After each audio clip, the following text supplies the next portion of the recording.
सर्वविस्वन्यस्तपादपद्मायते वामहस्तालोलवेदशास्त्रायते ज्ञानसूर्यायते दत्तरूपायते श्रीवेणुगोपालकृष्णाय वन्दनम् श्रीवेणुगोपालकृष्णाय वन्दनम् श्रीवेणुगोपालकृष्णाय वन्दनम् శ్రీ దత్తస్వామి వారి దివ్య సందేశము.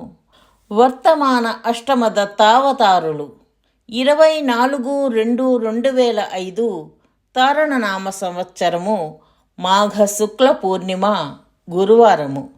వర్తమాన అష్టమ దత్తావతారులు శ్రీ దత్తస్వామి వారి జన్మదినోత్సవ సందర్భమున ఇందిరా టవర్సులో నేను, నా శ్రీమతి, కుమారుడు భాస్కరుతో కలిసి శ్రీ దత్తస్వామి వారి దర్శనం చేసుకున్నాము. స్వామి హస్తమస్తక సంయోగము చేసి ఆశీర్వదించారు. శ్రీదత్త దివ్యవాణిని స్వామి ఇలా వినిపించారు. నాయనలారా, శ్రద్ధగా వినండి. ఇప్పటికీ శ్రీదత్త భగవానుడు 3 పరిపూర్ణ దత్తావతారములలో అవతరించారు. 1 శ్రీ బ్రహ్మదేవుడే వశిష్ఠునిగా అవతరించి జ్ఞానవాసిష్ఠ గ్రంథమును అందించారు. 2 శ్రీ విష్ణుదేవుడే శ్రీకృష్ణ భగవానునిగా అవతరించి శ్రీమద్భగవద్గీతను అందించారు. 3 శ్రీ శివదేవుడే ఆదిశంకరులుగా అవతరించి అహం బ్రహ్మాస్మి అని అద్వైత బోధను అందించారు. 4 శ్రీదత్త భగవానుడు 4వ పరిపూర్ణ దత్తావతారమై శ్రీ దత్తస్వామిగా అవతరించారు.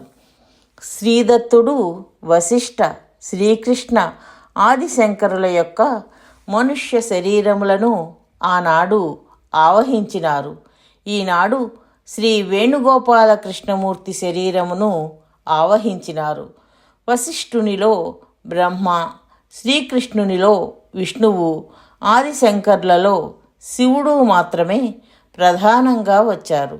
కానీ ఈనాడు శ్రీ వేణుగోపాల కృష్ణమూర్తి శరీరములో త్రిమూర్తుల రూపంలో ఆవహించి పరిపూర్ణ జ్ఞానాన్ని అందిస్తున్నారు.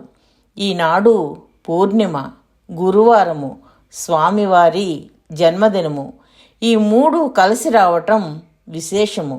కనుక నేను మీ అందరికీ ఈ సత్యాన్ని వెల్లడిస్తున్నాను. వేణుగోపాల కృష్ణమూర్తి శరీరము గృహం వంటిది మాత్రమే. అందు నుండి మాట్లాడేది శ్రీదత్త భగవానుడే, పరిపూర్ణ దత్తావతారుడు. కనుక నేను మాట్లాడు ప్రతి వాక్యము సత్యము. ఆరాధనలు 2 రకములు. 1 ప్రతీకారాధన, 2 సాక్షాదారాధన. నన్ను ప్రతీకగా భావించి ఆరాధిస్తే అది ప్రతీకారాధన అవుతుంది. అలా కాక నన్ను సాక్షాత్తు దత్తునిగా ఆరాధిస్తే అది సాక్షాదారాధన అవుతుంది. మీ ఆరాధన ఏది అన్నది మీ భావనలను బట్టి ఉంటుంది.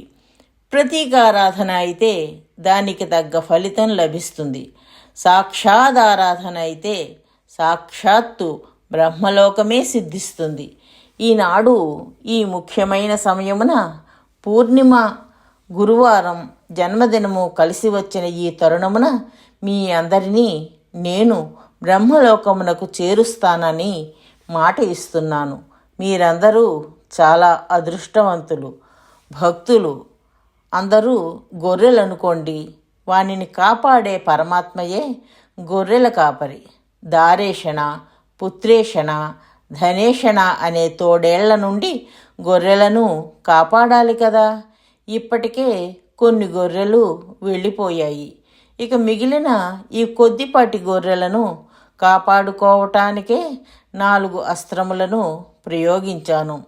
ఆ అస్త్రాలే బ్రహ్మాస్త్రము, సుదర్శనాస్త్రము, పాశుపతాస్త్రము మరియు కాలభైరవాస్త్రము.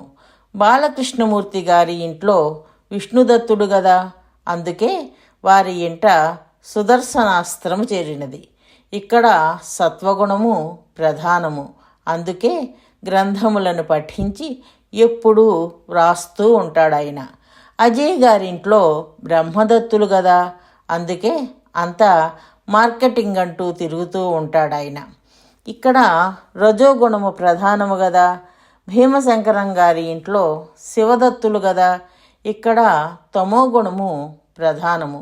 భీమశంకరం గారు ఎప్పుడూ నిద్రపోతూ ఉంటాడు. నాకు కూడా వాళ్ళింట్లో నిద్ర వస్తూ ఉంటుంది. అయితే ఎల్లప్పుడూ ఒక్క సత్వగుణము చాలదు, రజోగుణము తమోగుణము కూడా ఉండాలి. సత్వగుణం వల్ల జ్ఞానము, రజోగుణము వల్ల కర్మ, తమోగుణము వల్ల పట్టుదల కలుగును. జ్ఞానము పొంది పట్టుదలతో కర్మ సన్యాసము, కర్మఫల త్యాగములను చేయాలి. మీరు ప్రతి గురువారము తప్పక వచ్చి దర్శనం చేసుకోండి. కనీసం ప్రతి పూర్ణిమ నాడన్నా తప్పక దర్శనానికి రండి. దానికోసరం సంవత్సరం చేయకండి అని ఆదేశించారు స్వామి.